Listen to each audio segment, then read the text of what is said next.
Protecting your mental health does a lot to protect your own security posture online as well, because it prevents you from oversharing information that you felt you should have kept to yourself. Oh, I really wish I didn't say that, but I felt I had to answer.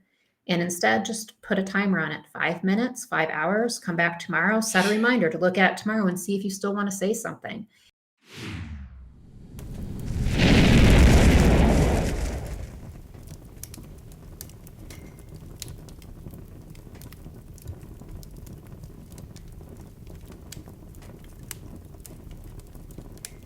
Welcome, Fedi Friends, to episode 33 of Fireside Fedi. I'm your host, Ozoned. Fireside Fedi is a show about folks within the Fediverse. If you're seeing this, you are a part of the Fediverse. Yes, even you, folks that are not on the standard Fediverse, temporarily, you're a part of the Fediverse with us. With me today, who you cannot see, for reasons I'll explain in a second, is Quintessence. Quintessence leads Hachyderm.io, is the executive director of the Nivenly Foundation, and is focused on trust and safety on the Fediverse. Quintessence has come up with some amazing articles and tools that I believe that any platform that is running a community should leverage to teach their mods how best to deal with difficult situations. Quintessence also has been limited to words no longer than 2 syllables in the past, which we definitely won't stick to, but it's a fun story. At least I like it. And finally, Quintessence is one of my new favorite people. So buckle in. It's going to be a long episode. The reason Quintessence is not here is because, of course, I forgot to hit record at the beginning of the video. So I'm doing this introduction and then we'll hop into the video. Thank you very much. Have a good show. See you on the other side. So Q just told us how they got here and we did the introduction. I'll fix this. I won't, but anyway. We'll try. AV in 2025 and 2024. Right, especially in a new machine. Trying to just get in there. So you had a very circuitous past. IT, but you're also not a linguist, but you... So let's talk about, I want to talk about the 2 syllable thing. You're restricted by your brother to only use 2 syllables. Are we allowed to talk about that? So in my younger years, as anyone who's had siblings understands, sometimes siblings don't appreciate things that other humans might appreciate. Yeah. And my siblings got annoyed with me and my use of words. And my research into words and my understanding of language use. And as it happens, I did spend time on a 2-syllable limit because they were sick of me using words. And as they rapidly discovered, and as anyone who's ever tried to do a systems test can attest to, the second I was given a criteria, it immediately did not help. Because I just used different words that were 2 syllables. Malicious compliance. I mean, it didn't. Baby me did not intend for it to be malicious. I was just like, this sounds like a challenge. Right? Did you carry a thesaurus or a dictionary with you everywhere you went? I did not need to, which was actually worse, I think. I did have access regularly to an unabridged dictionary, both at school and in the local library. And I did read it mostly to understand root words. It was very helpful to being unintentionally maliciously compliant. Yeah. So what did you spend time as a kid looking up these words? So I liked learning words and understanding speech in general. So like young me definitely understood and read about etymology a lot, just in general.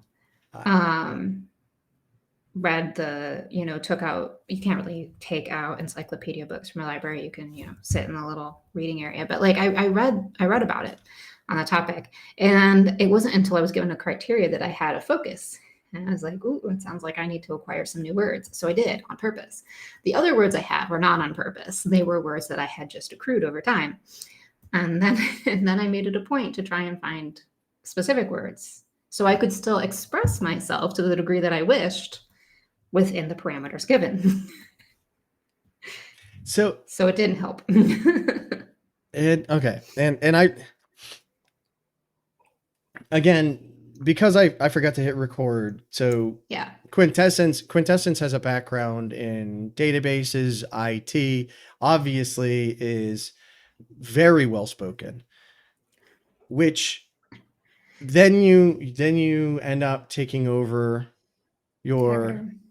you end up taking over Hachyderm, right? Yeah. And it's very interesting how these things kind of fit together, because what is social media if not communication? Mm-hmm. That is And correct. you've been doing it for a long time. Not only have you been doing it for a long time, you have gotten pushback on your forms of communication and Sure. have had to adapt and understand that not everyone appreciates those levels. So I think Sure. you were the perfect person to take this over. Oh, thank you. Like that goes hand in hand. You know how to speak to people in many different ways. Sure. You never your use of language was never intended to make others feel dumb, No. which I'm guessing that's part of, and I don't know you, I don't know your brother really, but that seems to go hand in hand with, like, you're using big words I don't understand. I feel silly for that, so I want you to, restrict yourself. Yep. I mean, I'm going to say yep, but also there's a certain amount of siblingness Oh that goes yeah. into it, Yeah. Yeah. right? And we'll just say that the fact that I was still able to use words that were equally frustrating, that were within the bounds given, didn't decrease anybody's frustration, right? But also, like, when you talk the way I do, you do speak like an encyclopedia, right? I've especially when writing things down, I try to be very clear, but conciseness is a Yep. learned skill, not a natural Yes. one. Yes. So I definitely will overtype. Uh, And if I don't pace myself and take the time to write a shorter letter, I will overtype. And that can also be overwhelming genuinely without the siblingness, right? You don't want to yeah. just get a long email that maybe did genuinely not need to be that long. But you want to be as specific as possible because you don't want misunderstanding, right? It is so easy on the internet to misconstrue tone of voice, Yeah. misconstrue intent. Therefore, you attempt to be concise and then can be misinterpreted as, I'm not dumb. Of course, I know what you're talking about. But it's important because if someone says, go get that over there, like, there's a million things over there. Go get what? It is important to Right. be concise. Would you say that your I don't call it struggle, your challenge that was given to you, your desire to express yourself as concisely as possible, led you to create the documentation that you have for Hachyderm Hmm. for moderation? You would wish that to be the case so we could have a nice segue. I'm going to say no, but I'm going No. to accept your segue all the same. So, really, when writing documentation, it comes from knowing your audience. So, I guess in that way, early features of my development, encyclopedic term, would have driven forward that, because you need to understand, who's the documentation for? Is it for us? Is it for who? Who's it for? Right. Right. And so know who you're writing it for matters. If I had my first day picking up Hachyderm, which was November of 2022, just started spinning out documentation, and I did spin out some light documentation, so there was something there, it wouldn't have been helpful, because documentation for people who are trying to just make use of the social media so that they can live and post their memes or whatever they're trying to do is very different from the technical documentation of the tool that is internal and developed for the mod teams to understand how things work in the software, right? Mm-hmm. People who are using the software, they know what a post is. Most social media is not new as a concept anymore. Posts are not new as a concept anymore. Liking and boosting, these are all known knowns. So they don't really, if it was much earlier in social media's history, would I have needed to document all of these? Maybe, genuinely, because people would have been using it and not knowing what it was. But at this point, the main driver for the documentation is what do people need? And that required patience and observing how people were relating with each other to see where the gaps in the ability to relate were, and then write documentation that addresses the gaps.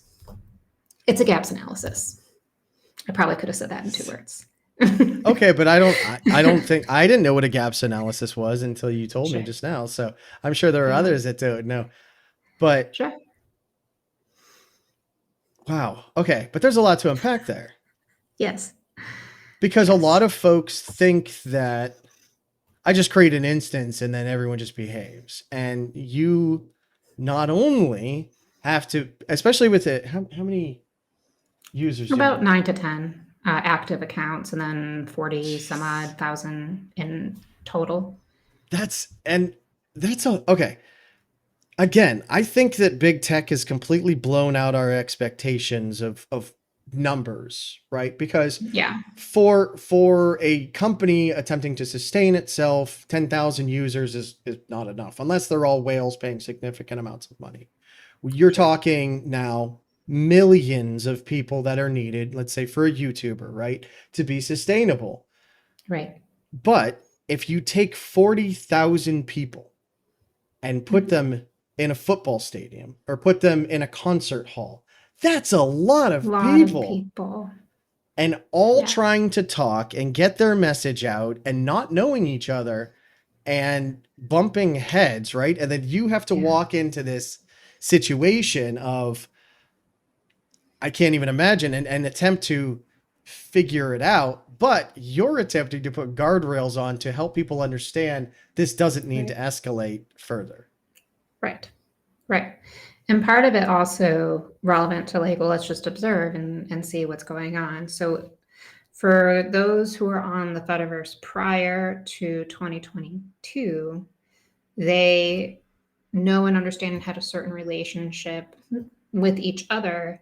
2022 dramatically changed things because of the acquisition for Twitter, where a bunch of what was kind of self-referentially called the Twitter refugees started to slam into the software, just kind of looking in someplace else to go that didn't have what just happened to their space, for lack of a better way to say it. And obviously many people still stayed on Twitter, and it's a whole thing.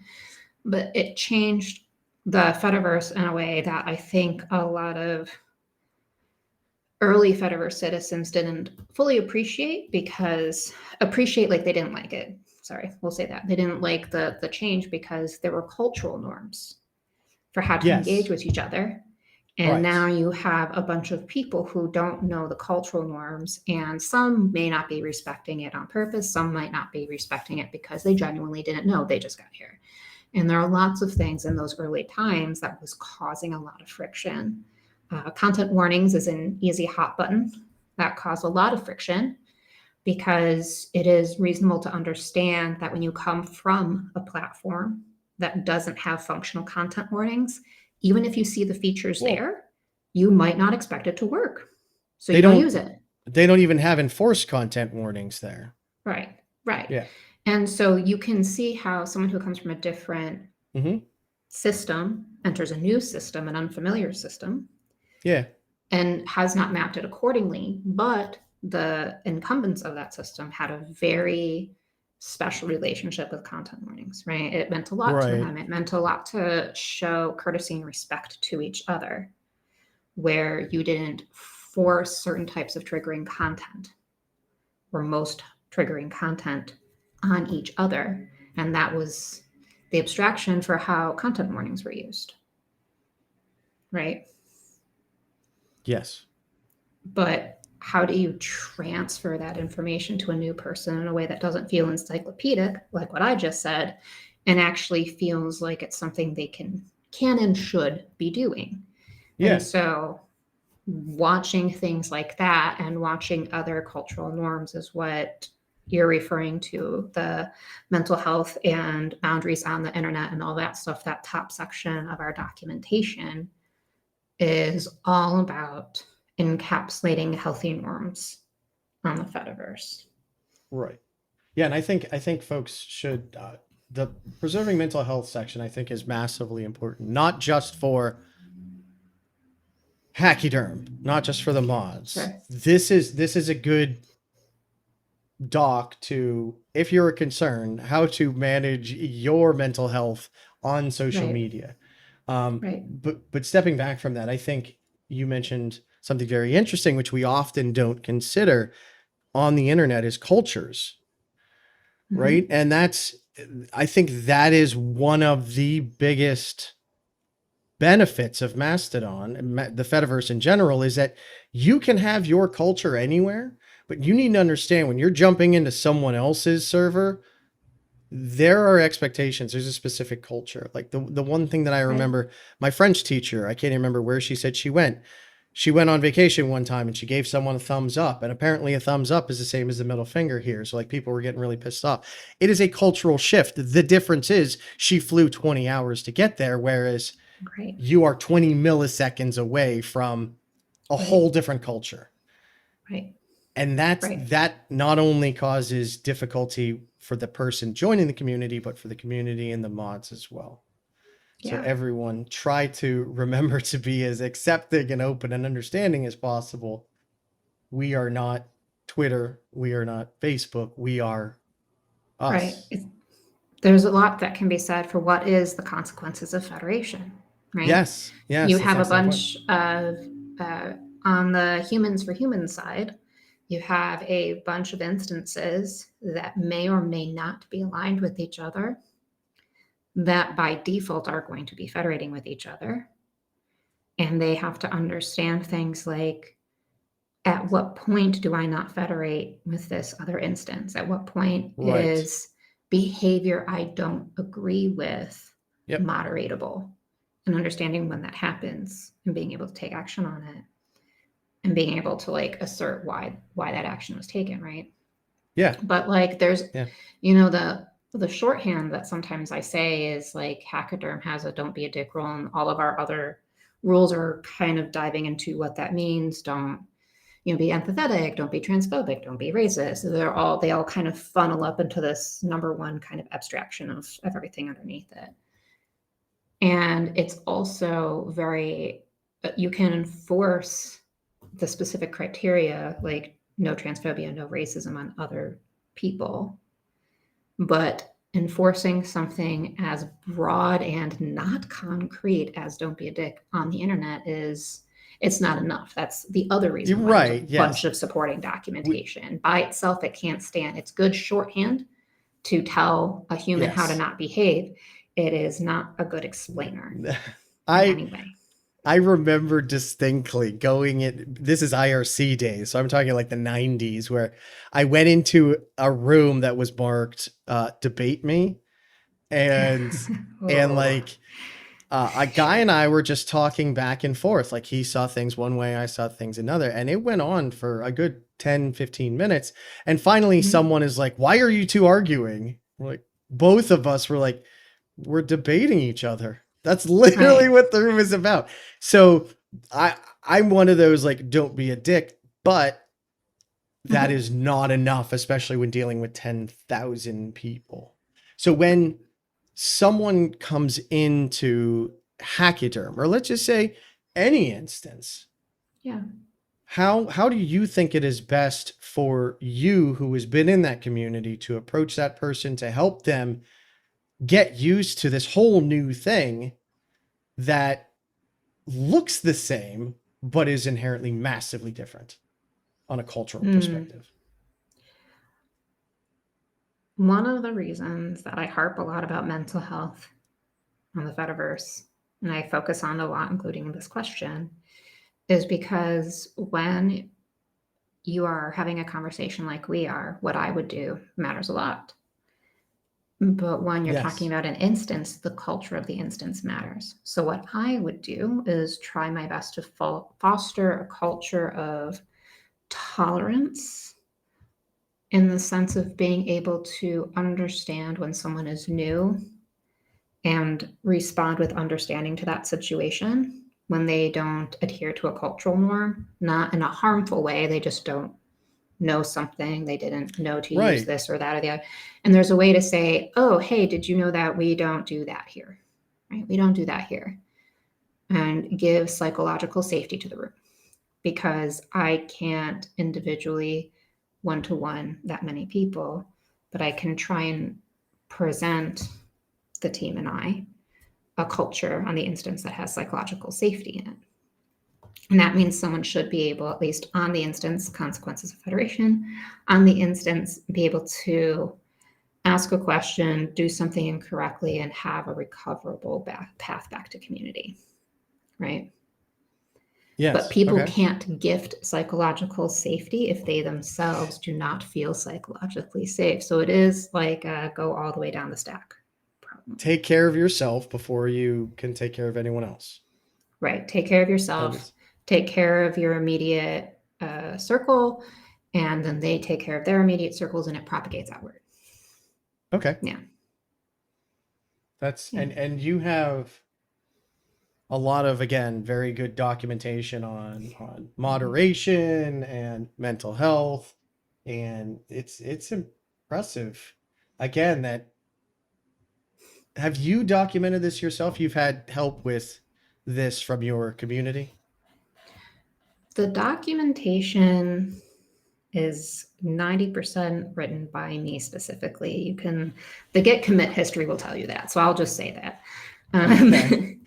I mean, yes, the team, obviously, I work with them, but as the head moderator, as the one who sets the policy that gets confirmed and everything, I sit down and do my awareness building of where people tend to be struggling on the social aspects of social media. And again, try and fill the gaps with that type of documentation. Yep. So how do you take care of your mental health? Because not only are you, again, a responsible admin of a server is Yeah. not just responsible for themselves. They are responsible, if they really want it to be a community, they are responsible for everyone underneath them, which includes the mods that are responsible for everyone underneath them, which includes hopefully everyone feeling that they want to take care of everyone else and be responsible. In a happy, world, that would be the case. Sadly, it's not, but you have, Yeah. as a mod, again, you have to deal with some pretty heinous stuff, I imagine. Look at some pretty not safe for mental health pictures. Sure. A lot of folks don't realize the kind of background stuff that people deal with, and I relate it to, again, this my background is criminal justice. I've never Mhm. been a police officer, but I've known police officers. I've worked with police officers, and while they are in a very um, observed state and they can easily manipulate power, they see the worst of society all day long. Yeah. And I'm not saying you see the worst of society all day long. You see some amazingly fun things, but you're the one that has Sure. to deal with it, right? So, how do you take care of yourself?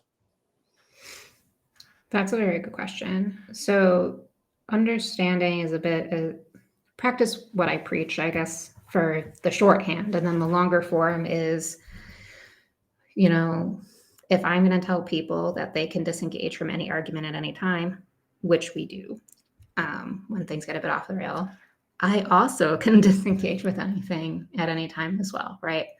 We can walk away from the computer or do whatever shorthand we need to take a break. So I will walk away from the computer or I will Yep. go outside if spoons and weather are amenable and I will find maybe I'll make myself tea or I'll read a book or I will do something that disengages me from a situation You fully that I need to be disconnect disengaged from. yourself. Yeah. Right. And you and I had talked about that. And that's why I kind of wanted to bring it up, because Yeah.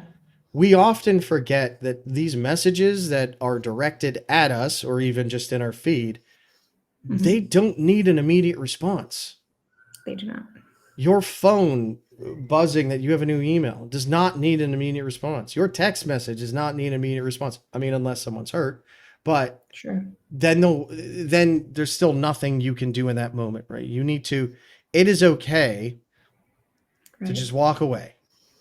It's okay to walk away. And kind of to your point, having a healthy understanding of when to walk away is key. And Yes. knowing that that is Yes. an ongoing relationship with yourself is important. You mentioned a lot of notifications, and as part of my answer to how do you protect your mental health, I am very particular about what applications I allow to notify me instead of me going into the application. Yeah. And you smile, but like very genuinely, my texts do not ping me. My Yeah. apps do not ping me. My phone does not buzz except for like partner and close numbers that I allow to do that. Yeah. Nothing else, phone wise anyway, pings me in that way. I've, my wife gets upset sometimes because she calls me and I have my phone on silent. Yeah. And when I've talked to some friends about it, they're like, well, you can't respond to people fast enough. I was like, it doesn't, I don't answer to the phone. The Mm-hmm. phone answers to me. And if there's a problem, someone will get a hold of me. But 99% of all of the messages are not. And we Yeah. don't need to jump on the spot. And I do the same thing. I pretty much everything I have, I don't get notifications for because Right. it's not And kind healthy. of, because, and relevantly to something you just said too, do I get to ask you questions? Sure, absolutely. Go for it. Yes. So we have we have to communicate with each other when we're setting expectations. Yes. So if our phone is off when our partner expects it to be on, it is actually reasonable for them to be upset that it was off. They didn't know it was Yes. going to be off. Yes. Do they know, or does your partner know? You can make this as specific or not as you want. Uh, do the people in your life who need to reach you with urgency know how to do that when default comms are off? All messages via SMS are low priority. If you need to reach me, do this. That's an excellent question. Yeah, my wife and I, the main way we talk to each other is through Matrix. So Mhm. that is one of the few things that I actually have that I allow to notify me. Now, Right. because I'm in so many rooms, I'm in so many projects, pretty much all of them are silenced. Right. Even ones that I'm like, I don't want to silence these, but then like at 2 a.m. people are talking in there and I'm like, nope, sorry, it's got to go off. Like, no offense to anyone. I love the conversations. I want to have the Signal. Actually, I've gotten Sure. involved in Signal and my Signal group turned into, which I love, talking about Terry Pratchett novels. It's got me more into reading Discworld stuff, which I love. But even that, I had to mute because it is an active community. It's like, while I am a part of that, I am not a part of that at 1 a.m. There is Sure. nothing that that channel could tell me at 1 a.m. that I need to hop on, right? Right. So, That you can't just read on your breakfast and or lunch and or whatever break the next right, day. yeah, Right. Sure. yeah. Yeah. So, Yeah. yeah, Yeah. I mean, my wife knows how to get a hold of me, and she's basically the only one. So, yeah. Yeah. And Right. I'm at the computer, and pretty much whenever my phone's on silent, I'm at the computer, so I hear her messages anyway. But yeah, no, that is a fair point. In order to set appropriate expectations with her, we need to communicate and let each Yeah. other know. Yeah. We always need to communicate. And it's interesting because even as you're describing the pattern, the abstraction of that pattern is you know and have an understanding of which apps talk to you and which apps Yeah. you talk to, Yep. where the direction of communication control, or however you want to phrase it, is happening. Does it get to interrupt you or not?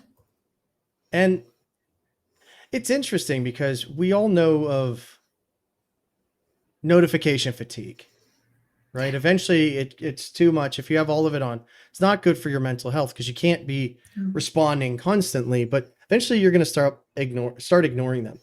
And I just realized this kind of reminds me of, and anyone that's my age, I guess, probably your age, where when the web was coming up, there were a million applications that all wanted access to your web browser bar.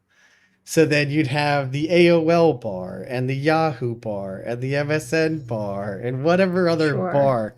And we eventually got to the point where it's like, this is just a joke, because they Yeah. wanted to hold that attention. And now notifications are that new way to hold your Yes. attention, because that's where the money is.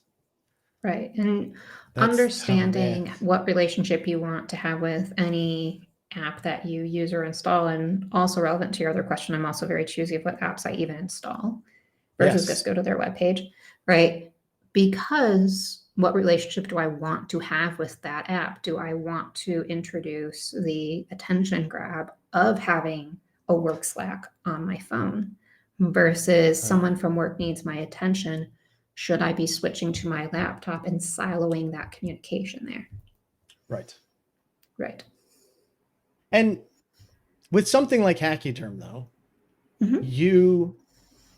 there might be instances where someone needs to immediately jump in, which that's Sure. why you have moderators. But you also Yes.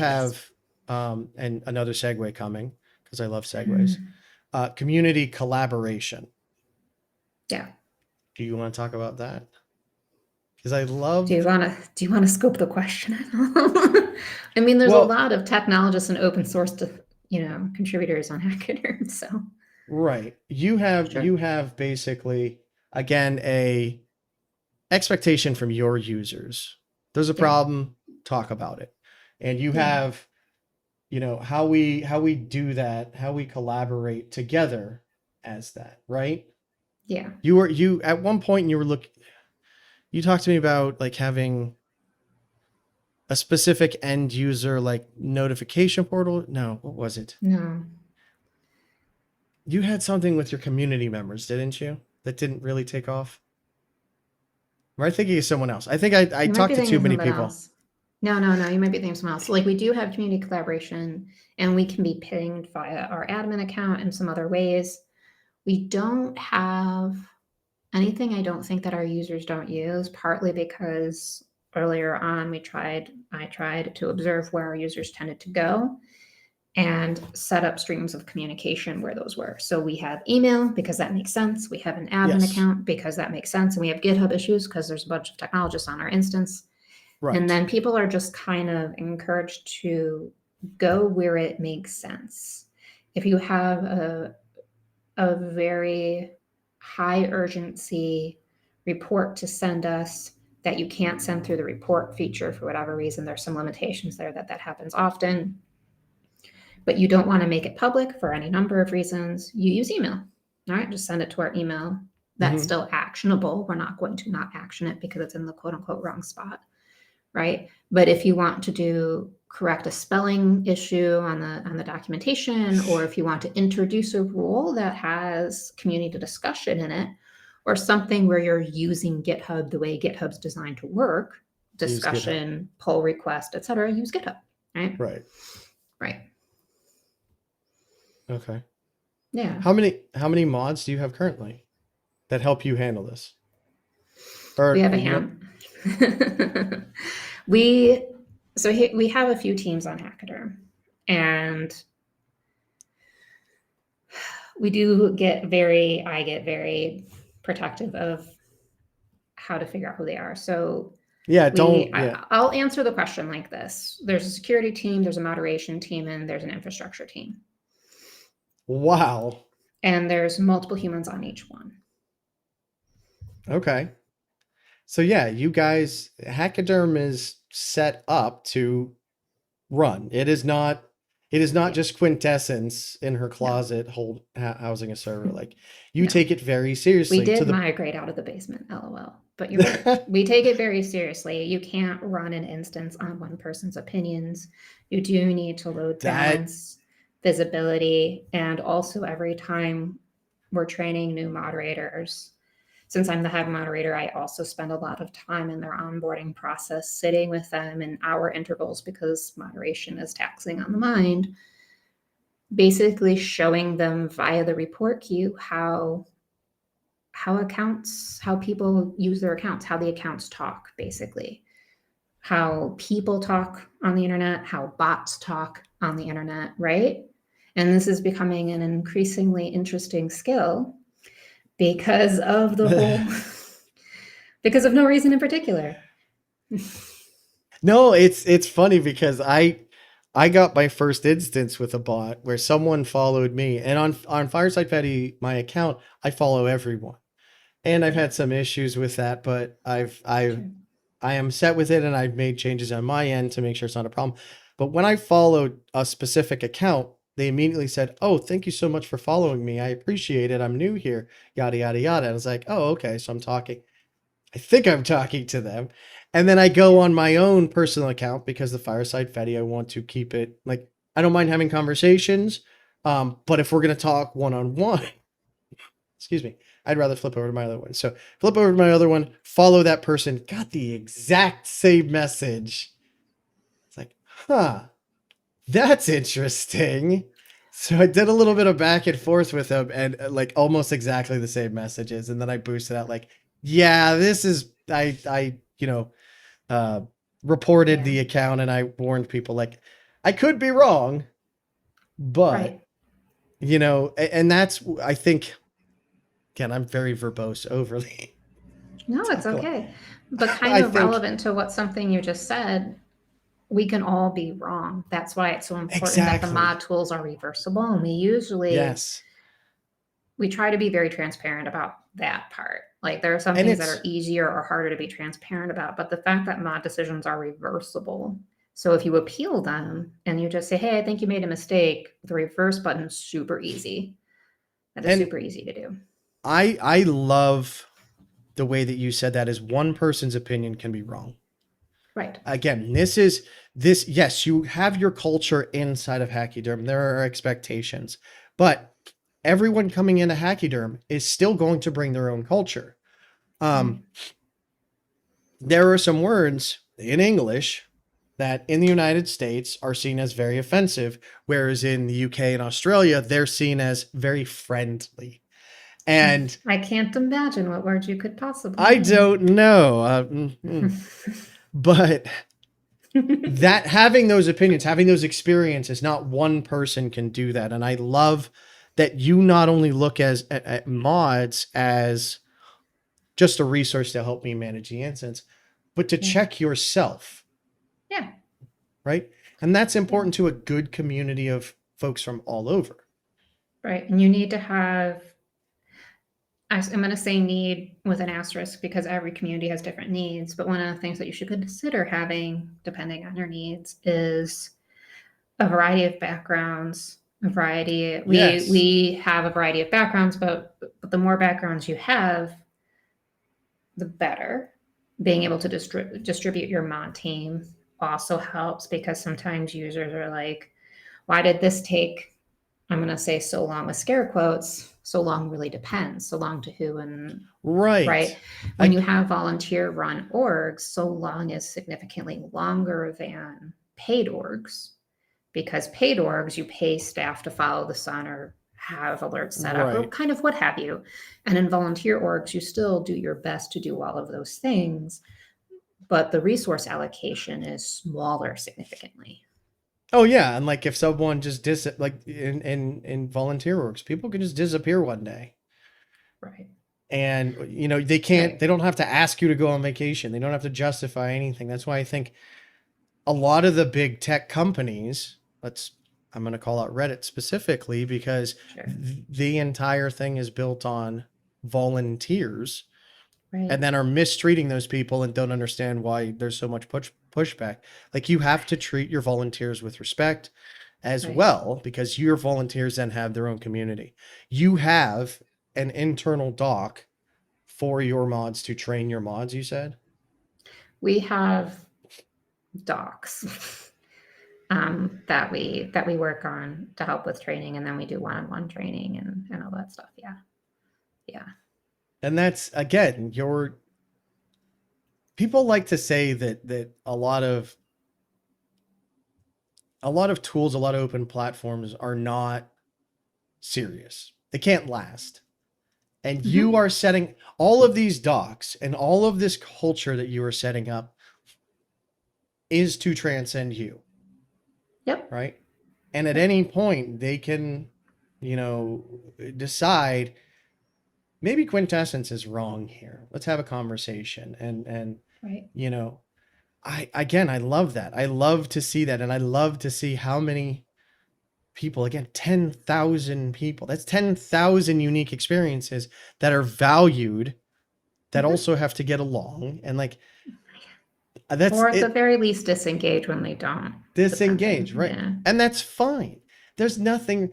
I have friends that we will never agree on certain Hmm. topics, and they are topics that, like, to me and them matter.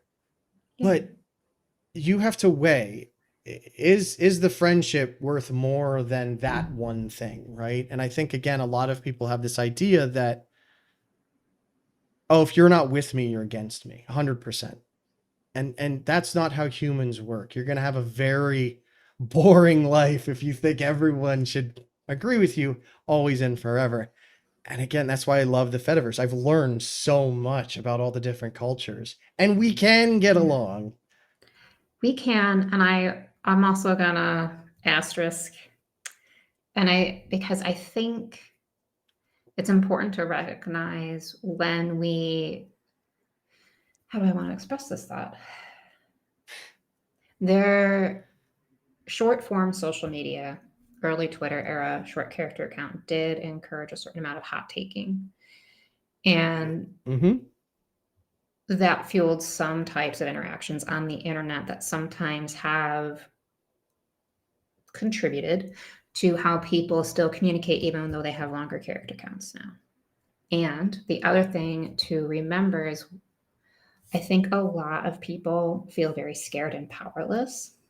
Yes, I And I can. think we're more likely to see people who feel like they need to do something. Yeah.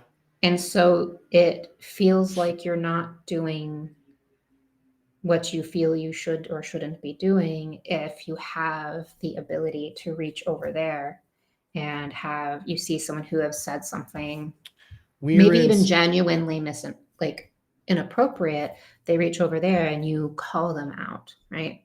Right. And so like as with everything, it is true and it has limitations and everything, where it is both true that we can do more to come together as people and true to recognize when we should not, and having a Yeah. flexible relationship with this duality. Yeah. Yeah. That's, again, as you say, we feel so powerless Yeah. that when we see something we disagree with, especially on a foundational level, we Yeah. are inclined to try to, it's not necessarily prove someone wrong, but like help them see that their side is wrong. But those are all opinions, and we have to remember that those are all opinions. Or if you feel like you have to stand up for a marginalized group, right? Right. There, it's such a tricky thing. It I gets think the tricky hot faster takes, than it gets tricky very quickly, right? and it's interesting because you have to understand that there are people out there that literally just do it because they want attention. Yeah.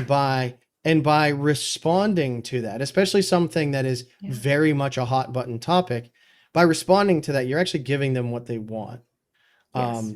You and I talked about this because I love this, and Yes, we I always did. remember there was, and you have your own way to say this, but I'm going to say it my way. Right. Is there was a movie, TV movie with Martin Short and Helena Bonham Carter, and I can't remember who actually played Merlin, and it was about Okay. Merlin. And at the end of the movie, they're fighting the evil Queen Mab, or the evil Queen Mab. She wasn't a queen in the normal sense. She was like a magical queen, but evil Queen Mab, and they're at her door. They've won essentially, and like you expect them to have the killing blow. And Merlin says the best thing we can do is just forget you. And they all just turn around and walk away. And that Sure. has always stuck with me and is the source of a lot of people's power. Sure. Also, I'm enjoying watching your relationship with anonymization and OPSEC. Sorry. You didn't identify the movie and then you did by saying Merlin and Mab. Well, and that's, I mean, it was yeah. Sure. No, it's just, I don't mean to tease. I do mean to tease a little bit, but it is because we also had a conversation about what identifying means. Yes. Yeah. Identifying means, I'm not going to say the title of this movie, but describe all the main characters by name. Well, and that was more of a mind slip. It definitely wasn't on purpose. I meant to get to it's the movie Merlin, but then I just kept going. My brain, my mouth takes over and doesn't allow my brain to think sometimes to put correct order of things. But that's what a lot of folks want. And if we just walk away and don't engage, you don't have to be the defender of everything you disagree with. Like, it's okay. It's just a thought thrown out to the ether. It is not directed at you oftentimes, and you don't have to have a response to everything. Again, walk away. It's okay to take a step outside. This is the Fediverse. We don't need to keep you connected 24/7. It is a way to meet new people, learn new things, get news. Yeah, right. Like there are ways of interacting with everything and also protecting our mental health, and also very, very relevantly, and tying in some of the earlier things we said about how we have to understand what relationship we're having with what conversation, with what human, with what anything. Right. When we, how do I want to express this thought?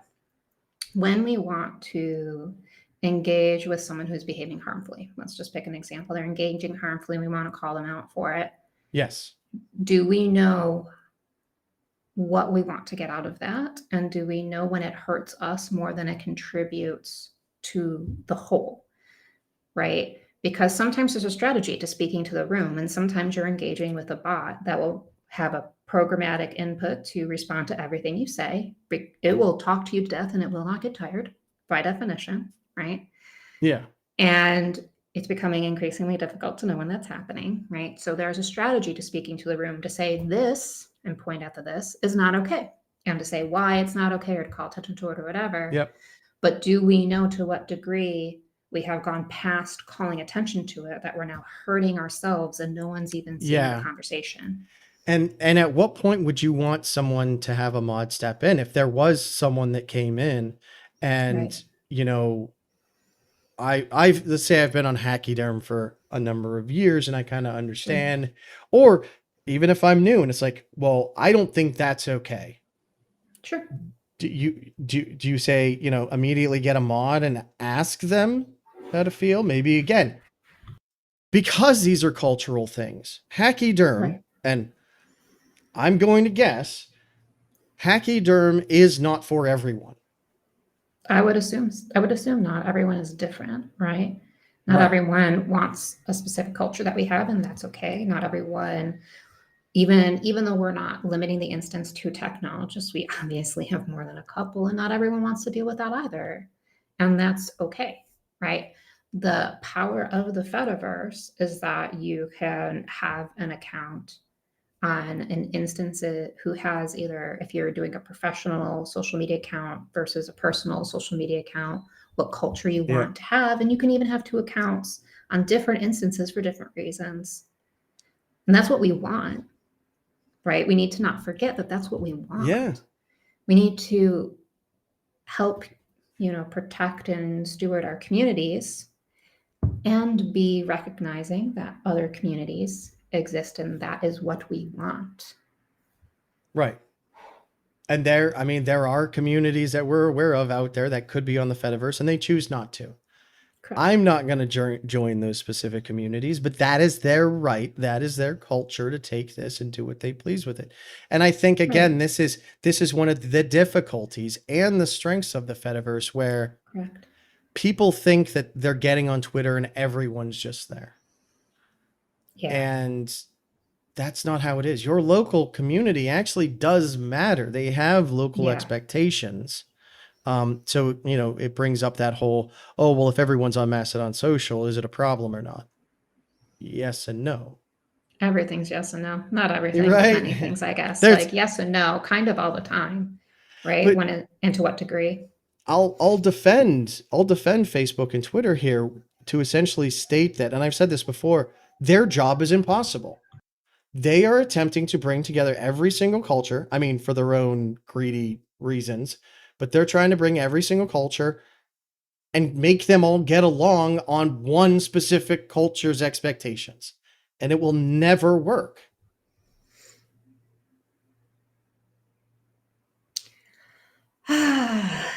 There's so much to unpack there. Please. There's some load. Tell me where I'm wrong. So there are load bearing assumptions, right? It is true in the abstract that you cannot serve everyone everywhere all at once. All the time. Yep. At all times, to borrow a little bit from the movie. You cannot, as it turns out, be everyone everywhere all at once. Yep. This is true. And it is also true that we can always do better than we did yesterday. Yep. I agree with that. 100%. So when we say things like, oh, we don't want to just make tooling. And for technologists or people in the tech industry, there is sometimes a drive to over-engineer. Because it's your job or your hobby and it's what you do. So that's how you're going to approach a problem. Right. But it's also true that if the tools are insufficient, we should make more. Right. So it's true that you can't solve every problem with tooling, and it's true that you can build more tooling to solve a problem. And then when we get into things like centralized services, which is why I said there are load-bearing assumptions, our volunteer experience on the Fediverse helps us understand and bridge a knowledge gap for moderation experience, where more of us today than yesterday, for any given today and yesterday, know more about moderating tools. Okay. Right? Yes. We know more about what happens in moderation, and therefore we are increasingly in a position to say, okay, moderation is in fact hard, and hard to solve problems are hard. Yes. And it is also true that when you have larger budgets, larger resources, when you can pay for engineering teams, there are things that you can do to bridge gaps. And so I think a lot of the criticisms that some of the very profitable centralized media gets stuck in the middle of is, even though you cannot please everyone at all times everywhere, there are people who point out gaps, addressable gaps, and those addressable gaps they feel don't get addressed. Yes. And that is also true. So I know that got a little circular, but hopefully it still made sense in the end, where you said, so, to give them a little bit of credit because they're trying to please everyone everywhere all at once. Well, yeah, I wouldn't say they're trying to please everyone, but they are trying to moderate something based on their culture, and they think that they can moderate it all together at one time. There will always be. Given the size and distribution of the mod teams on centralized social media, agree to disagree on that one. Okay. No. Well, but so you talk about tools. I mean, you can over tool though too, and you're never going to fill all those gaps, which is why I feel that something like the Fediverse model is significantly better, because those companies won't invest into those edge cases because they're not financially viable. I mean, they are to us because we care about human beings. They are not to them because they care about money. Regardless of what you say about the people at Facebook or Twitter or anywhere, the company exists for money. The things that we want may not be financially viable in a profit-driven sense, but they're necessary. Yes. They're necessary expenditures in the we need to have them sense. Right. We need to pay people to build them. Yes. And we are the kind that would rather spend $1,000 and protect even a couple of people, where they see it as, that's only a couple of people, we don't need to spend $1,000. Yes. So it's, again, I feel like the Fediverse is very much a human driven technology, where in other places the technology is there, for ads. One of the things that I always find interesting talking to folks that are not as technical as us, that Sure. maybe there are people out there that don't realize what is, what kind of company is Google? What kind of company is X? What kind of company is Twitter? And Right. and invariably people will say they're technology companies. And we know that is not true. They are advertisement companies. They only get their money through advertisements, through technology, where, again, and I don't even know where the hell I'm going with this. I'm just rambling at this point. So tell me to shut up if you wish. But to extol the virtues of the Fediverse, this is very specifically wholly dependent on people, Sure. donations, and content, and being able to have those interactions and being Yeah. able to talk to others. It's human driven in the sense that we have made certain choices as a Fediverse, kind of. I say we made choices. Obviously, we also choose what type of tool we're running on our instance, like Mastodon Right. Which or whatever, matters. but You're right. which also matters, period. But so it is true we are very human driven. It's also true that donations can kind of come from anywhere. So you have big, like NLNet's a great, easy example for Right. foundations that That put is fair. money Yeah. behind people or orgs that are doing certain types of activity that they scope, and the way that grants work. I'll just cut myself short there instead of rabbit holing on it, right? So we have people who are willing to fundraise and spend the money on the necessary developments, Right. right? And I'll agree a little bit. The big centralized social media platforms, when they monetize advertisements, so you get to pay to have increase to your reach and whatever, a pay to play model that benefits large payments over small payments, will result in communities that receive content that has been paid for them to see, right? So in that Yes. sense, it is an advertising, but advertising, like everything else, can be analog or not. It doesn't have to be high tech. So they are Yes. still No. tech companies. They're not tech companies just because they advertise.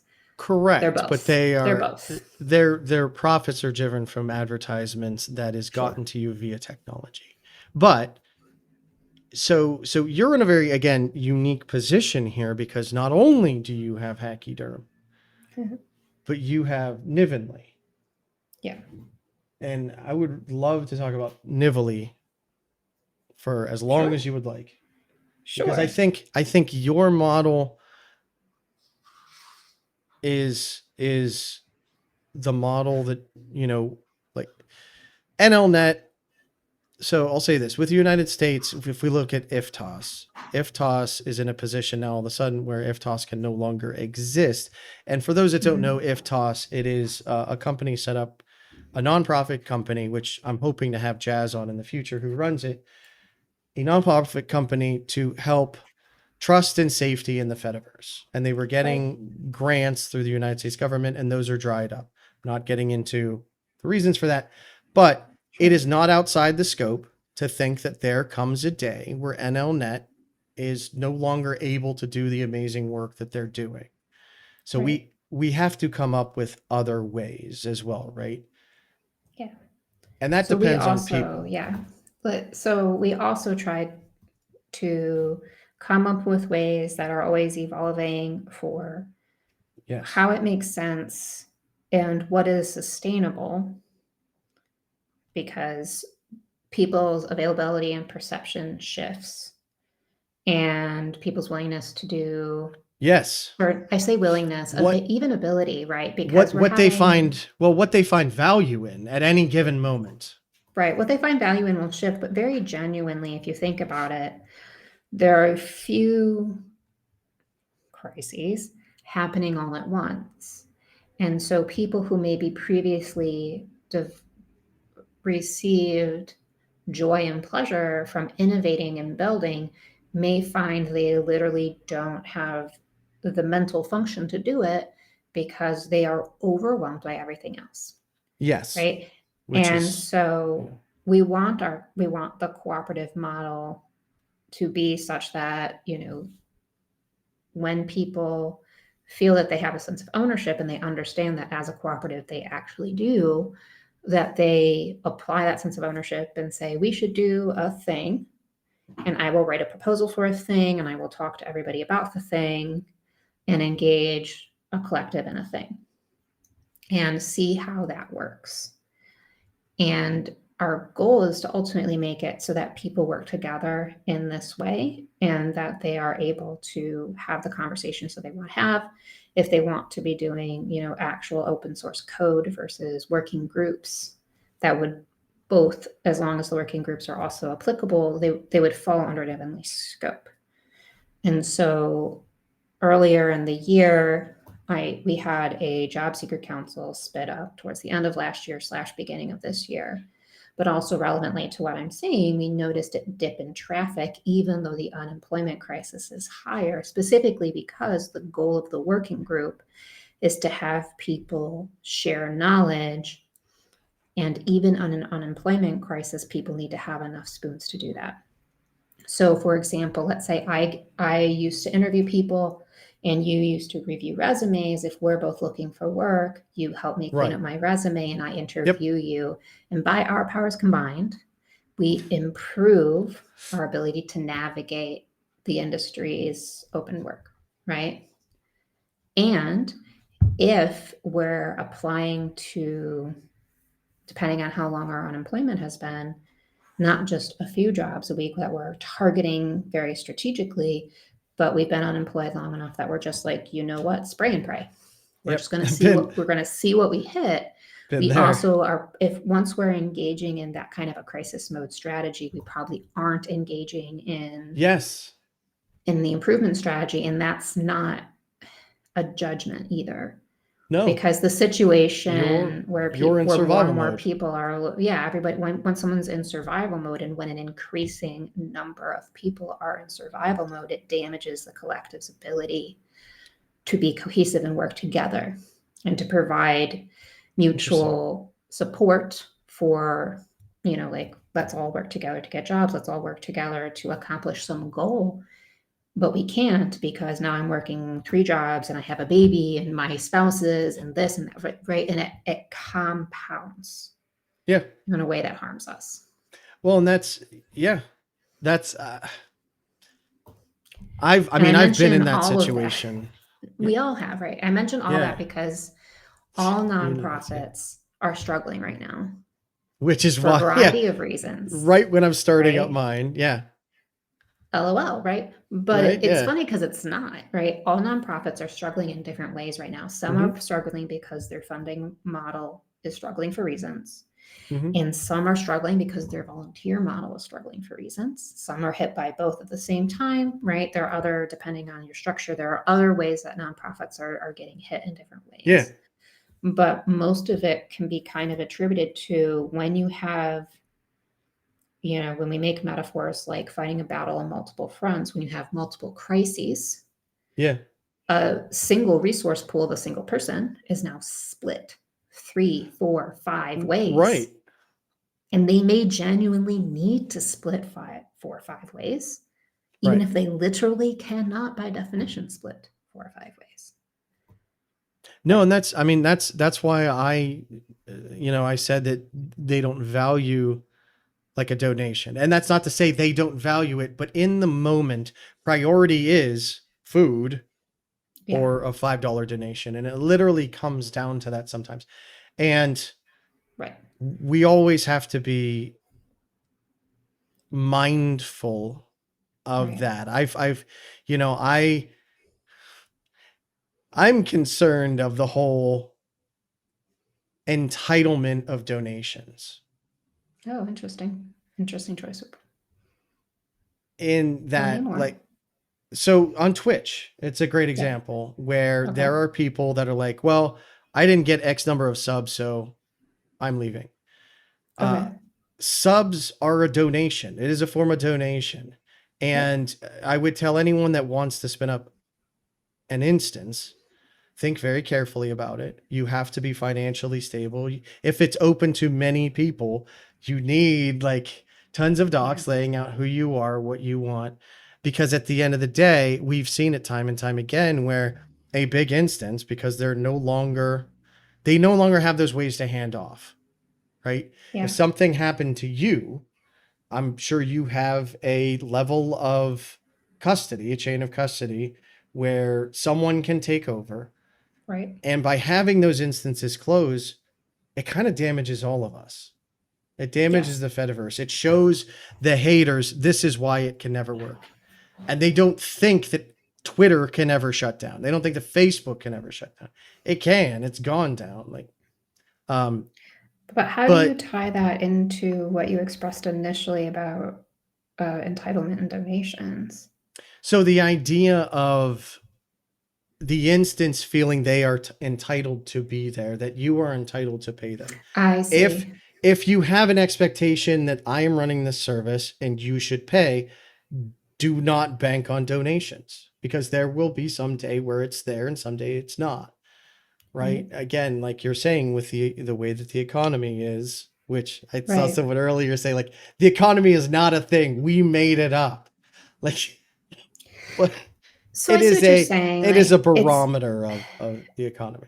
But it's a as barometer. So basically what you're talking about is um as people become more and more put under pressure from right. the crisis meter going Yes. upward, Yes. we see instances that rely on donations to keep their servers on, and all of us do, Right. that as those donation drops at a certain point, it'll drop below sustainability.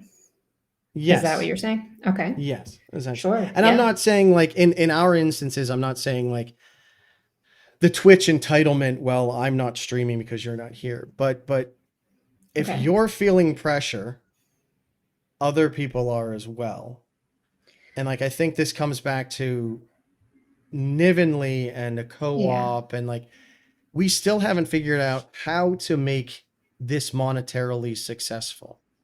Yeah, and the reason I was mentioning about Nivenly the way that I was very genuinely is to help people understand that we can work together as a collective, and Yeah. Nivenly members can and have and do work together as a collective.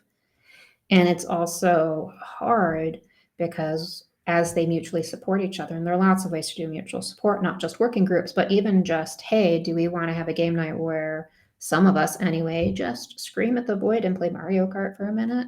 Like there are lots of ways to provide mutual support in that sort of environment to help free up the spoons to do other things that we can then use to help each other.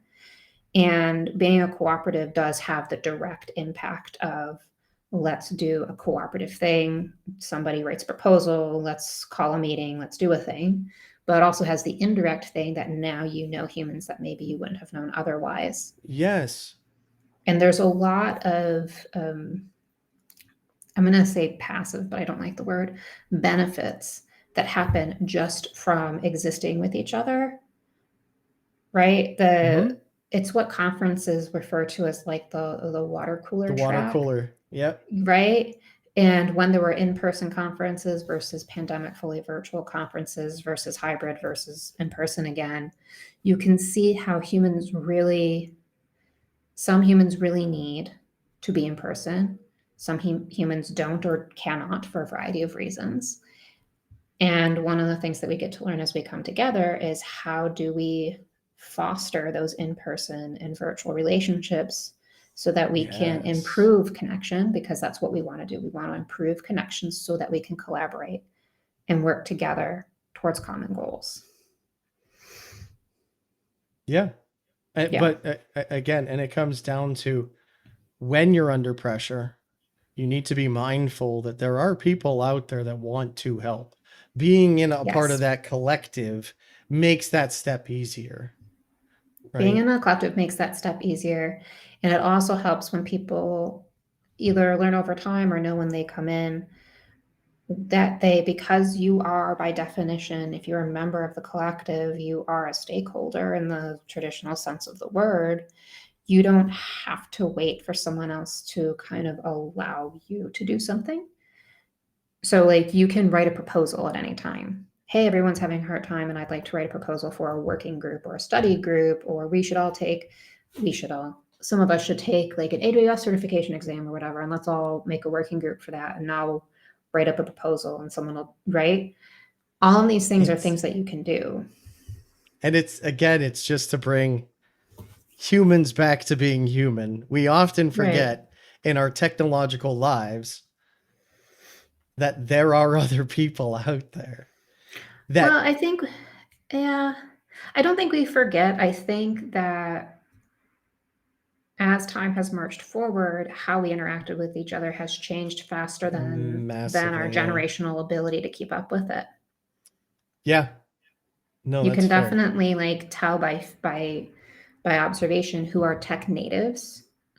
And I don't mean tech industry. I mean who grew up when technology was so ubiquitous that it was in every home. Right. Who was in the buffer period and who was before, right? Right. Who Yep. was waiting for home internet to arrive? Who was waiting for home phones to arrive? Who was waiting for what? Well, and it's interesting because we think a lot of, and again, we had this conversation, we think a lot of these things are new, right? We worry about grandma and grandpa getting scammed online, but they know what a scam is. It just takes a different form now. Yes. Right. And it comes at you instead of one a year or, one in your life. They are literally nonstop trying to fire at you to see that one person that they can get. So they look different, but literally it's all the same, just being transmitted to you through a different device. Yeah. I was waiting for the Sears catalog. Yeah. Oh, I yeah. had the Sears catalog.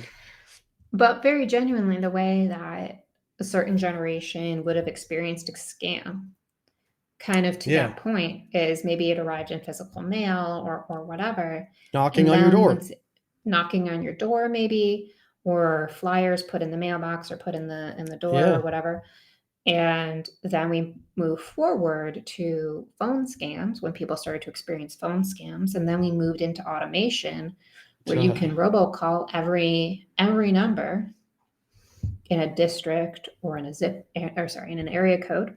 Yeah. And just rapid fire through those numbers so you get a live one where a human answers and then route it from the robocaller to a call center. And it's highly automated, right? And the generation that grew up with flyers knows what a scam is, but doesn't understand that the impact of automation is that 300,000 phone numbers or 300,000 phone numbers or whatever can be dialed in minutes or seconds. Yeah. Right? They don't know your number. They just did combinatorics and fired off a bunch of like dial requests in an automated, right? And then you picked up. They didn't have your number, which is very different from people who grew up with physical types of spam or scam that were coming to your mailbox where there was a literal white pages that literally was circulated and they had to know your number for that strategy to be effective. And even we that grew up in the technological generation, there are still new scams all the time. Yeah. I remember that when the scam started about Bill Gates is giving $1 million to the next 10,000 people that respond to this. Yeah. And I'm like, okay, well that one's new. There's no way that's real. And then you have to go and do your due diligence. But those are still coming out every single day. So even us, we're still learning. I mean, again, bots on the Fediverse now. Right. Bots on the Fediverse now, but bots are becoming more realistic, but have always been here. And I think one of the things that we in the Fediverse need to be more consciously aware of, because I think we've always been aware of it.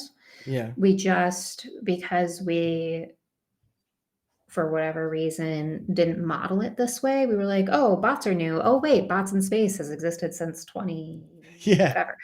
And that's not the same type of bot, granted. And it's clearly intended to be bots. But the idea that bots in some shape or form have existed is in and of itself not new. The fact that certain things are becoming more accessible to everything and everyone means that the push and pull between benefit and detriment is happening and cycling faster and faster. So we say things like, oh, let's talk about a hot button technology and the impacts that it can have and the benefits it can have and then the impacts that it has and then the benefit. And you can see the scales oscillating like this, but instead of kind of flatlining where there's a known sustainable point, it is going to instead continue to oscillate. So we can't say, okay, well, this situation is stabilized now, and now I know how to respond to it. It's like, oh, it's still rapidly evolving even now. Right? Yes. And it With will other continue forms to. of scam, with other forms of spam and scam, we learned what the shape of them was. I remember getting a phone Yes. call like in my early adulthood asking me for a social security number. It was one of the earliest phone scams I had personally received, as opposed to things that had just routed to the house somehow. It was right. And I remember thinking, oh, that's fake. I wonder how often this is going to happen. Right. Right. And then you start to get All the emails from your time. bank over time where it's like, we will never ask you for your account number over the phone. It's like, oh, Yeah. interesting. I wonder what the scammers are doing today that you feel the need to send this warning out. Right? Because it costs Right. them less to send the warning than it did to suffer whatever just happened. Again, Right. not to say that they're evil and not humanist, but that's what it comes down to for a lot of companies is money versus time. And even the bots, like as we were talking about, like they're, 1,000 years ago. There's a reason we call it snake oil. Yeah. But at that time, it was more valuable to people, single people, to go around selling snake oil because in a crowd of 10, even if you got one, that was worth it. Now we know Right. you're not in a crowd of 10. You're not going to get it. It is not worth it. We are Right. crowds of thousands, hundreds of thousands, millions of people. And it's Right. going to And be interesting when seeing you how have the we adapt to whatever borderless, comes up. yeah, when you have Yes. Yeah. the borderlessness of it, where it's you can have a very small number of humans architecting sometimes relatively simple, sometimes very complicated types of scams and spam automation. You send it out, but you're not targeting 10 people or 100 people. You're just blasting out to everything that has a receiving address. And even Yes. if your Yep. failure rate is 99.9, what's 1.01% of 100 million? That's Right. and that's again. So I was talking to you. I was reading Cory Doctorow's "How to Destroy Surveillance Capitalisms," and it's interesting how we look at those kinds of numbers, because let's say you have 1 in a million, right? But then you say, well, my tool can filter out is 99% accurate, right? So then you take 1 in a million, and 1% of a million isn't one. So now you have 10,000 people. Is that what it is? I think you have 10,000 people that are false hits. I don't even know Right. where I'm going with this. I think, I well, I feel think like what I'm we're just both, rambling, right? no, but what we're both building towards is whereas before certain we need to change how we're modeling the situation Yes. because Yeah. in a bounded model you have I need to understand my strategy to have an outcome because it is very resource expensive for me to Yes. do something. I either need human power or I need product or I need a car or I need I don't know what, depending on what airline type we're talking about. It's very resource expensive, very time expensive for me to do something that yields a return. But in our Right. modern model, it is very resource cheap, And it, right? I think a lot We of the need to model what scams, that means. and I think a lot of the scams are hidden in plain sight as the things that are not scams, right? How many times have we heard of an advertisement that was a malicious advertisement? Which Sure. I feel like a Right. lot of people, that's why they don't want advertisements on the Fediverse. Sure. And then it becomes even more difficult, right? Well, there's twins. One of them is a scam artist and one of them is not, but how do I know which one's which? Mhm. Right. And it's an incredibly difficult thing that I don't think that we've really had to face yet on the Fediverse. Sure, there's some basic things, but because it is more person driven, or maybe it's not financially viable yet that we've gotten hit with something like that.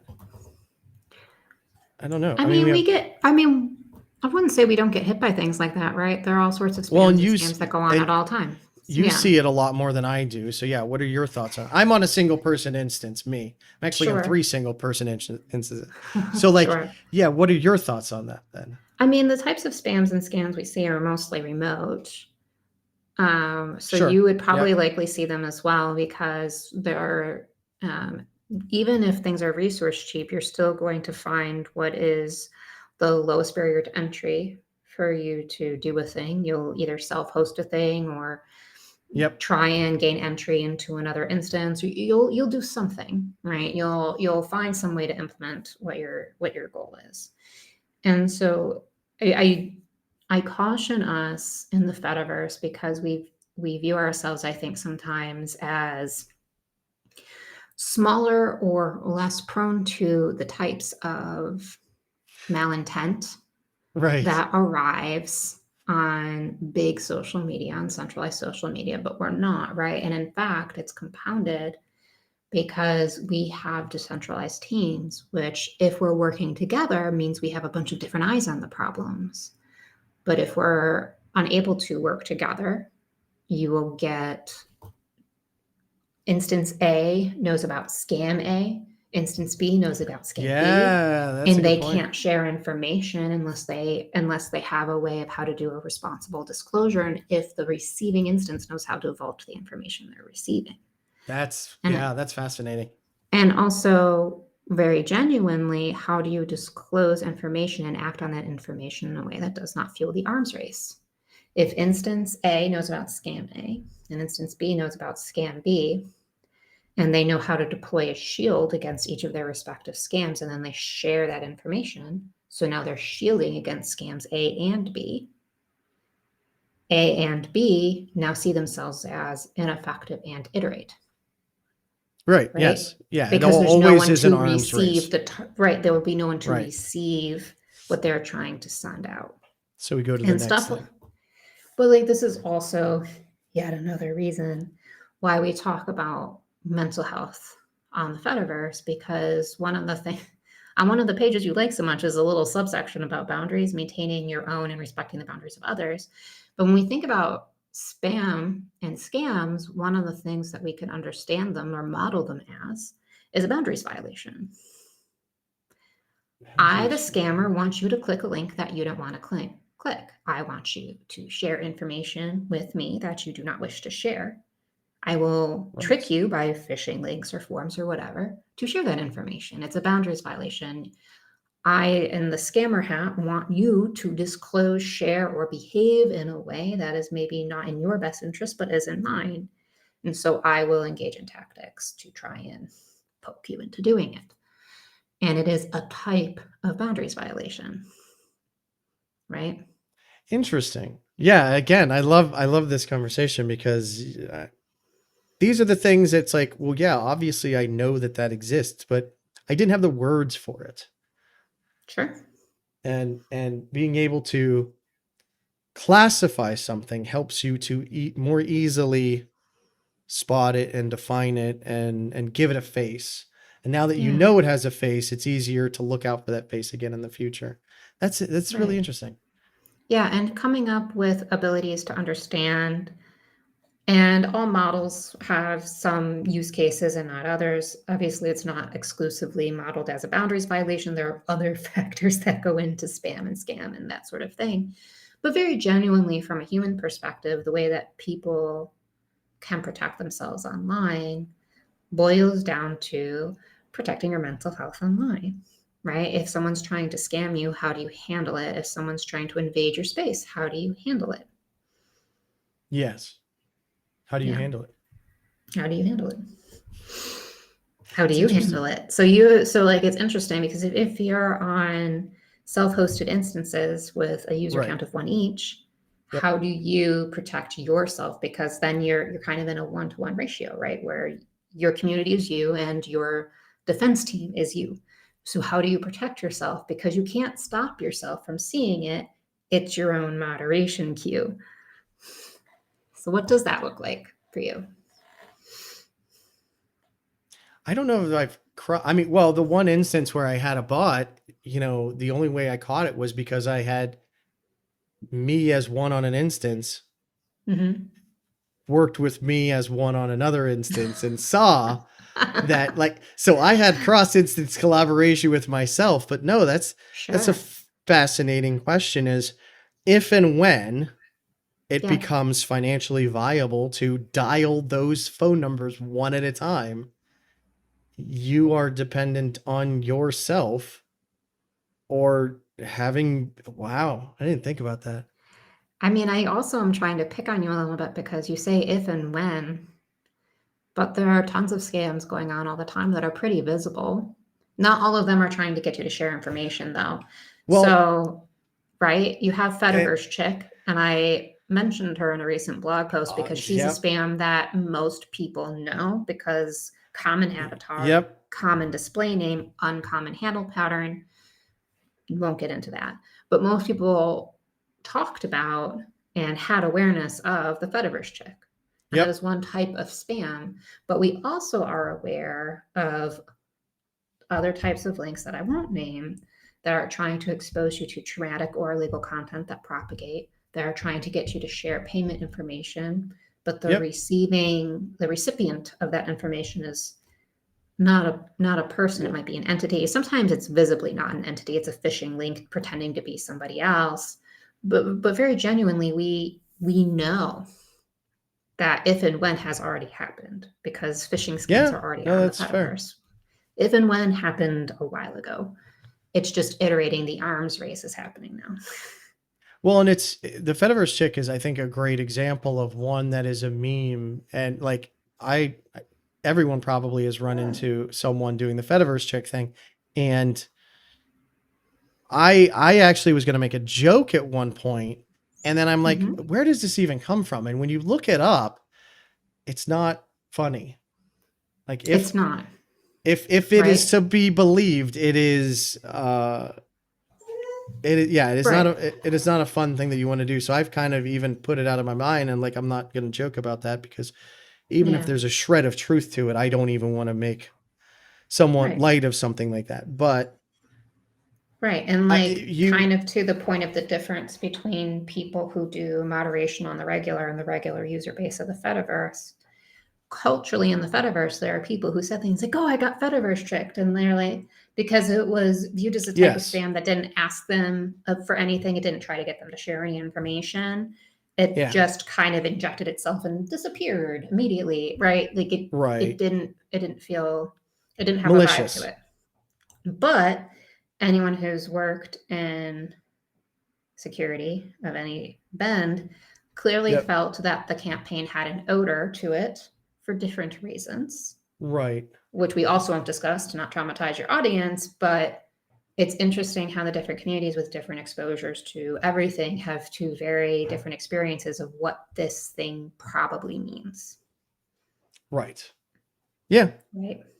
No, I totally agree. And it's and we talk about scams and things like that. And one of the conversations that you and I discuss, but we're not going to get into today because we want to Right. have actually a sidebar on, is I want everyone to think about propaganda. Do you feel like you have fallen for propaganda? Because Sure. you had asked me at one point, I did. and for anyone out there that says no, you're wrong. We all have. We all It have at some point, probably. it It's is just the odds are. Do I always know what propaganda I've fallen for? No. Sometimes I can right. tell. Sometimes I can tell you, and sometimes Sometimes I you can can't. tell. But Right? usually the way that you said it is the propaganda. Well, you tell, what is the propaganda? Because you say everything better than I do, but what is the propaganda that you can identify? Oh, interesting. Are you asking me what I can identify, or are you asking me to say the thing I said before? Say the thing you Different. said before, Say the thing I said because before. yeah, Sure. So the thing that we were talking I'm about like, I'm before. poking you with a stick. I'm like, do it. Yeah. No, the way you asked the question, I was just clarifying. Yeah, absolutely. So when we were talking about propaganda, one of the things to understand is propaganda always has a few different things going on at once. There's who's the target audience, Yep. and who's the targeted demographic. And Yep. are you able to recognize propaganda where you are the target audience versus a group that you're not morally aligned with? Right. Or the And more that's shorthand that I said previously was, are you able to recognize propaganda, or are you only recognizing information that is not aligned with you? Because these are two different right. prongs. Yeah. Yeah. Yeah. No, well, I don't know when, but Quintessence and I are going to set up another, again, a sidebar on how to have a conversation with this, because it happens Yeah. everywhere. It happens Even everywhere. even indirect propaganda still filters to you, and whether that gets through Right. the smell detector, I guess. But Sure. before we move on, is there anything else I think we hit most of the topics we had. Surprisingly, I mean, I say we're within time, we're not, but it's not I gone mean, on as sure. long as I thought. I mean, But the main thing I think we wanted to talk about was we talked about trust and safety in the Fediverse, and then we talked about mental health a lot. And I think if we're not explicit, people won't know why that happened, because we had prior comms about why this is oh a yeah, thing. But sure. I think it's important to like tie together what people are probably experiencing as two disconnected events is actually the same event. And Yes. the reason in this case, not in all cases, but in this case, that they're the same event is because understanding how trust and safety from I'm a community member hat versus an I'm responsible for a community member hat, which is either you're a mod or you're doing security on the instance or whatever. You're stewarding the instance or you are on the instance are two different things. So when you're, at least in my opinion, when you're a member of the Fediverse in the non-community maintainer space, so you're the member, but you're not you're not a Right. mod, you're not a admin, whatever. One of the best things that you can do for yourself, for your security posture, is protect your mental health. Yep. And that's the reason those conversations are tied, because there are lots of side conversations about trust and safety and how to identify scams. And we talked a little Yep. amorphously about that. But very realistically, and kind of to your point about being the mod of 3 separate sole user instances, you need to sometimes have information you can't have as a regular member because the platform isn't designed to work that way, to know if you're being exposed to something, to know if you're being exposed to a bot or whatever, because you don't Right. see the information and you wouldn't want to, because you wouldn't want the consequence of that, right? Like a mod can do things like, oh, I can see this information on an account, it looks inauthentic, but you wouldn't want to scale that out to everyone everywhere, or your own personal information would also, by definition, be scaling out to everyone everywhere. Right. But with very genuinely, without that information, the ability to distinguish between person and something else becomes very difficult. But when you engage in the stuff that Yes. protects your mental health, it does actually protect you against the something else, right? It protects you against the something else. So let's say that you're having a conversation on the internet. Some account will say is engaging in harmful activity, and you either want to call them out or point out that we don't do that here, or whatever language or model you have on the situation. Right. A human who enjoys engaging in conflict will not tire, and a bot who has been programmed never to stop talking to you will not tire either, by definition, in both cases. But is it to your benefit to try and figure out what situation you're in, or do you just know when you've had enough? Yeah. Protecting No. your mental health does a lot to protect your own security posture online as well, because it prevents you from oversharing information that you Yes. felt you should have Right. kept to yourself. Oh, I really wish I didn't say that, but I felt I had to answer. And instead, just put a timer on it, 5 minutes, 5 hours, come back tomorrow, set a reminder to look at tomorrow and see if you still want to say something. There are things that you can do to just buffer your mental health, to be like, you know what, this person was a jerk on the internet. If I say something, will it make either them or the room less jerky? Yeah. Right? No, and that's Yeah. and even So I'll say this too is be, I suffer from anxiety. I'm constantly at odds with it to the point where when I am mentally and emotionally drained, Yeah. my anxiety kicks up and I'm like, things like this are Yep. never going to take off, or the Fediverse is never going to take off, or we're going to be cooked to death, or like I shouldn't do the Yeah. company, or this or that. It's like you need to. I've started doing the same thing. Like, well, I should just shut it down. It's not going anywhere. It's not doing anything, and I shut it down. I'm like, wait, this is that. I have no expectations with the show or with the company. It's like, hang Sure. on, it's a lot of responsibility. I'll come back in a day or two to see how I feel. And Yeah. every single time I come back and I give myself that time and I just disconnect and I Mhm. focus on something else, I come back, I'm like, okay, I'm Yeah. okay. We can still do this. I can energize. We have this fear with projects that if we walk away, we're never going to pick it back up. But I say two things to that is one, if you walk away and you never pick it back up, that's Mhm. okay. Yes. It does not define you. But Right. if it is something you enjoy and you Yeah. love, you can put it down and walk away Mhm. and you will come back to it. Right. We And create that's our one own of the FOMO. yeah. And that's one of the reasons I talk about some of the like volunteer efforts the way I do. Like expansion is fine, contraction also needs to be fine. It is, yeah. Because if you set an expectation of unlimited growth, that is the wrong model. That is Yep. not the model we want. That's not a human sustainable model. Sometimes you want to build, I'll pick on Instant Pots for a minute, right? Because they make a really good, Oh, durable product. And then what happened? You have an initial surge in buying because you make a good, durable product. And then you have a fall because yep. people don't genuinely need to replace it every 5 seconds. And for Yeah. people, that's good. And in the unlimited growth model, that looks terrible. But I sincerely hope that there are more instant pot shaped companies in the world in 50 years because we genuinely don't, we shouldn't need new stuff every 5 minutes. Yeah. Right. No, And the that's an same excellent is point. true of like your volunteer efforts as well, where you're like, oh, I really want to learn about cryptography. So I spun up a project on cryptography and that was my special interest for 6 months. And now it just isn't. And that is okay. Yeah. Right. And you think you have to learn everything and push yourself as hard as you can. You need to take time for Right. yourself. Check in with yourself daily. Yeah. Yeah. Um,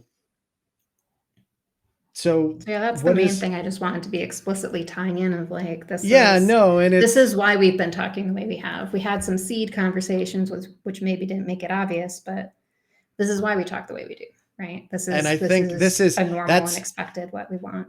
no, and that's perfect because that's one of those things where it's like we know what we're talking about. Yeah. So, no, that's a good point. What is the Yeah. best way to support you, Hachyderm, Nivenly? If you want to just support the instance, then either, any kind of donation, it doesn't have to be a financial. Maybe you're like, you know what, I'm an infrastructure person. I'd love to help augment the Right. infrastructure team, right? If you want to donate your time and you want to support your instance and be on moderation or infrastructure or security or what have you, then reaching out to any of us, me is fine, to just voice an interest, and then we'll talk about intake and applications and time expectations and whatever. Or if you're just a person and you want to be like, can I just give you $7 and you can so keep the servers online? Thanks. That's also fine, and that's all on our documentation for how to do that. Yep. Yeah. And Nivenly Foundation Yes. as well takes donations, and I'm assuming you Yes. look for folks that are interested in helping and you Yes. It's support the same other model. projects. Yeah, so it's the same model. And if you're looking at Nivenly itself, you're looking at supporting the foundation, which is Right. volunteering to support the foundation or donating to support the foundation. And if you're looking at a specific project, so there's obviously Hachyderm and there's obviously Packley, maybe less Mm-hmm. obviously Packley. I said obviously because he was on your show previously, but Yeah. um, you can either donate time or resources to a member project and have it go to that member project. And that was also very helpful. All right. Because it's a human org, do human things. Yes, that's why we're here, for human interaction and human content. Human interaction. I'm not like, I don't know if anyone's aware. I'm not trying to get rich off of this. I'm not trying to actually make any money. Yeah. I actually like talking to people. Like this, Sure. I've had so many people like on YouTube. It's like, well, how do I make money? It's like, how do you make money now? Yes, ads, but sponsorships and donations and all that. And it's not an easy ask, but I'm just happy to have people to talk to and interact with, because if it was just me on a single instance, there's literally no reason to run it. Sure. So, yeah. But all about people. Now for the real reason I asked Quintessence here. Sure. Is to give them to win a prize of a lifetime. Our prize today is a Sapient Pearwood desk. We figured if Discworld can spy on us and steal our ideas, we can steal some of their magical products. Are you ready for the quiz, Quintessence? Man, I don't know. Am I? I don't know. Never. Are you? We'll find out. Yeah. Find out at runtime. That's the most developer thing I've said all day. You were... Excuse me. Damn it. I broke the podcaster. The podcast is mine now. Sorry. No, that really was. You're no longer human. You're an IT person. Yeah. All right. Favorite movie and why is it Spaceballs? Oh, we can make it Spaceballs. Spaceballs is great. I just rewatched it recently love too. Spaceballs. Is it your favorite movie? I wouldn't say it's my favorite. I don't know if I have a favorite movie. I'm not deep in TV and movies, but I have seen it and I do like it. And it is funny because there are a few things that I like from the 80s and 90s that are less true as time goes by, which is that the balance between effects that were good enough versus hyper realistic and the dialogue that was superb overall is very different. And so it's nice to have realistic enough effects that make fun of terminology like jammed. Yes. And like you have this spaceship that is very visibly a model. It is not a CGI. It is a model in front of a screen. And it has jam on it because that's what you do. And it's jammed. Yeah. And it's great. And the dialogue around that scene was hilarious. The scene where they're watching themselves get that's up my to favorite the scene. Right. Yeah. Like it was so good. It broke the fourth wall on occasion. I loved it very much. It is. And the jammed thing, I love play on words. Sure. And that part was great. But the where they're watching themselves, I've never seen anyone break the fourth wall that way. Normally it is just talking at the camera or something like that, or looking at the camera. And that is calling themselves out, making the movie. And I just, I could quote that whole scene, but anyway, good answer. Next question. Terry Cloth, Pterodactyl, or Terry Pratchett? Terry Pratchett will always win every time. Yeah, I know. If you hadn't put Terry Pratchett in there, it might have been a little harder. I was gonna. How about so if it's Pterodactyl, Terry Cloth. I already gave you an answer. One answer. Okay. No. I knew that would be the answer, and I couldn't think of anything else. Right. Mantis shrimp or mantis shrimp? One word or two word? Yeah, it's two words in the taxonomy. Mantis shrimp. Sure. Or mantis shrimp. So no matter which way you spin it, it's always two words because even the species is two words. See, I love this. The species is two words, and if you're using a descriptor for an actual type of shrimp, it is also two words. But there's a mantis. Praying mantis. Yep. There's a shrimp. Yep. And there's a mantis shrimp. Still two words in all scenarios. Whether you have a mantis and a shrimp, that's two words. If you have a mantis, if you have a shrimp you're describing as mantis-like, it's two words. And if you're talking about the species mantis shrimp, it's two words. It's always two words. There is no situation I can contrive where it's one. aside from a typo, which is just a lot. Hat tip to anyone who just got the joke. You were thinking on a completely different level than I expected is what it is. But I'll say good job. You got it right. Thanks. Oh, and I apparently didn't fill out the quiz, so I'll be doing this live. What does an alternative universe quintessence do? If you just grab that from my bio, I was talking about Hertzsprung-Russell diagrams, which is just stellar evolution. Oh, the mantis shrimp thing? I did, but I wasn't expecting all of that. No. When you said what would alternate universe quintessence do, no, I did not. Bio-based. Oh, interesting. No. I still talk about Hertzsprung-Russell diagrams, which is about stellar evolution. And I also talk about mapping unfamiliar systems and stuff. So maybe that didn't help you. I don't know. I have no idea what any of that means, but okay. That's what an alternate universe quintessence does? Well, astrophysics. Yes? Yeah. Okay. All right. Sure. Well, I reached out to an alternate universe quintessence with my alternate universe phone. And she told me that she's a linguist. And I asked her what languages she speaks. And she says, well, she just speaks language, ergo she's a linguist. Sounds very cunning. Sure.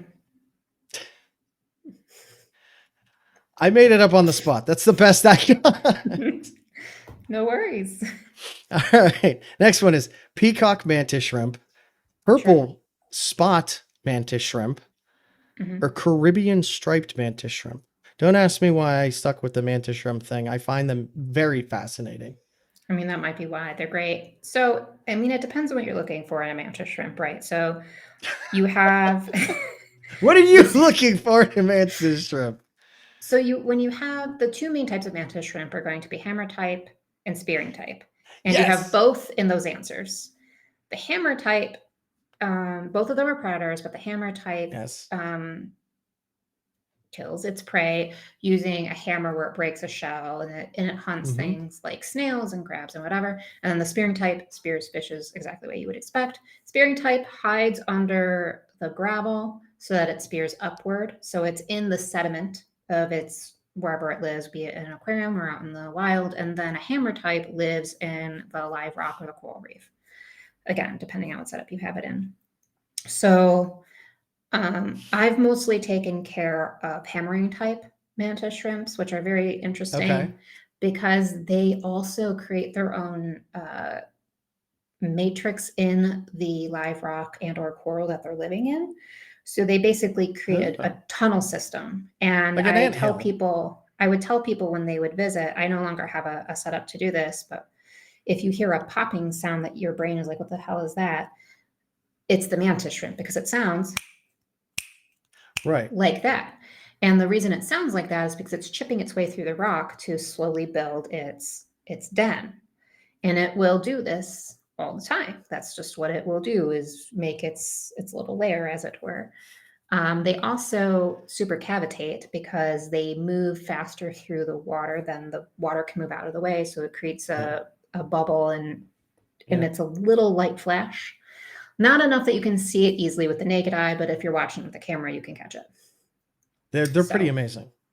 So of the mantis shrimp that you have supplied, peacock is the one that does all of those things.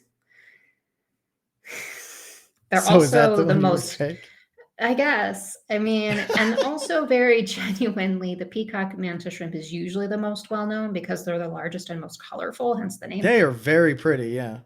Yeah, the other ones look more, so like the last one you described is very similar to the zebra mantis shrimp, which is another spearing type that's striped, but largest in the mantis family. It's about 15 inches, give or take, in its adult size. I know way too much about this species. So they're very large, and peacocks are almost as large as the zebras. So they're both very large. So when people think, most mantis shrimps are much smaller. They're a couple of inches / a few centimeters, depending on how you want to talk about them. But like literally, if you look at the length of your thumb from tip to knuckle, the one on your hand, not the one in the middle, like that is about the size of many species of mantis shrimp, the adult size. So peacock and zebra, And so peacock and zebras are significantly larger. So when people think of them as an animal, that's That's what comes to mind. Yes. Yeah. Okay. Yep. Peacock. Yep. Okay. No, this is great because usually people will ask me for context and there's no context to any of these. And then they'll I just come say with my own context. right. Oh, jeez. And then but then people will say they'll just answer one and then I have to ask why. I did not have Sure. to ask why. That was good. Yeah, All right. yeah. I just bad libs my way through the whole thing. Yeah, no, it's good. I mean that's the whole show. So you're Yeah. on point. Thank you. And then as usual, the last question will be sent to you telepathically. So I'll send Ooh. it to you telepathically and then I'll Okay. let you know it arrived, which you'll know, but for audio listeners, they'll know to expect it. And I love how I always have to justify this as if it makes any sense whatsoever, but I'm on it now, so I'm going to keep doing it. Sure. So once you get the question, take your Okay. time, think of an answer, and we'll go from there. You ready? Okay. Here it comes. Okay. And there's the question. So what's your answer? Okay. Take your time. It's a difficult question. I am very excited for this answer. I think one of the best ways that we can communicate with each other better is to look for how we speak to each other. And then when we choose to respond, we understand who we're talking with so that we can meet our you asked me a question, right? So like meet our audience where it's at, right? Yeah. Yeah. Okay. I love that. Great. Yeah. That was an excellent answer. That was perfect. Spot on. Congratulations. You got every answer, either correct or incorrect. Good job. 100% success rate. There is no fail scenario. Yeah. Sure. Unfortunately, when we went to get your new desk and it somehow walked away, not really sure how that happened. If and when we find your desk, we'll make sure to punish it accordingly. But that's all we have for today. Thank you so much. The desk. Don't punish the desk. I say I punish everyone. I've punished people in my community numerous times. They just don't realize it. No. Thank you so much to Quintessence for all you do. Thank you for joining me. Thank you for Hachyderm and the Nivenly Foundation and not sticking to 2-syllable words. Sure. Thank you to all the mods, admins out there. You again, I've said it before, you guys by making these platforms available for people, that's what makes all of this work and makes all of this interesting and all of it unique. So thank you all so much. Make sure everyone to donate to your instances, your admins, however you can. Again, if it's monetary, that's great. If it's helping with talks, if it's helping with translations, all of it matters. You know, even just communicating with people and giving people a minute, you know, don't immediately jump down everyone's throat. Give them time. Walk away when you have to if you think about saying something mean or rude. It's okay. It's okay to walk away. Really. Yep. It's okay to say what you need, and it's okay to walk away when you're done. And it's okay to not engage with someone who's not engaging in good faith with you. There you go. Yeah. And as Deadpool says, believe in yourself. Sure. Yeah. So thank you all so much. We'll catch you on the next episode. Have a good one.